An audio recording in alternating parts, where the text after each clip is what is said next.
ఆ విధంగా ఆమె ఇంకా ఎడ్యుకేషన్ నేర్పించిన తర్వాత ఇంకా ఏమైందంటే ఆమె ఎడ్యుకేషన్ చెప్పాలని అనుకున్నది. అంటే తనకు వచ్చిన విద్యను తోటి వారితో పంచినప్పుడే కదా తను నేర్చుకునడానికి వాల్యూ ఉంటది.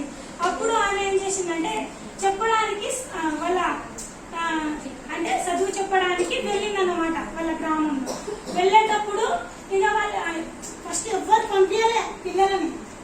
ఆ పంపించిన పిల్లలకు కూడా ఈమె ఎందుకు చెప్పడానికి వస్తుంది, ఈమె ఏం పాటు చేయాలని వస్తుంది అని అనుకున్నారు. అప్పుడు సమయంలో సతీ సహగమనం ఉండే. అంటే భర్త చనిపోయిందనుకో భార్యను కాల్ చేసేవారు, కానీ భార్య చనిపోతే భర్తకి ఇంకో పెళ్లి చేసేవారు. ఇది మంచి పద్ధతి కాదని దాన్ని ఏం చేసిండ్రు, తీసేసిండ్రు. ఇంకా ఆ విధంగా ఇంకా ఆమె ఏం చేసిందంటే ఎడ్యుకేషన్ చెప్పడానికి వెళ్ళినప్పుడు కొందరు ఏం చేసేవాళ్ళంటే ఈమె ఏదో చేయాలని చూస్తుందని చెప్పి ఆమె మీద బురద రాళ్ళు ఇట్లా ఇప్పేవాళ్ళు. అందుకు ఆమె ఏం చేసేదంటే ఒక చీర ఎక్స్ట్రా తన బ్యాగ్ లో పెట్టుకొని పోయి ఇంకా తర్వాత అక్కడికి వెళ్ళిన తర్వాత దాన్ని చేంజ్ చేసి తర్వాత ఇంకోటి వేసుకొని పిల్లలకు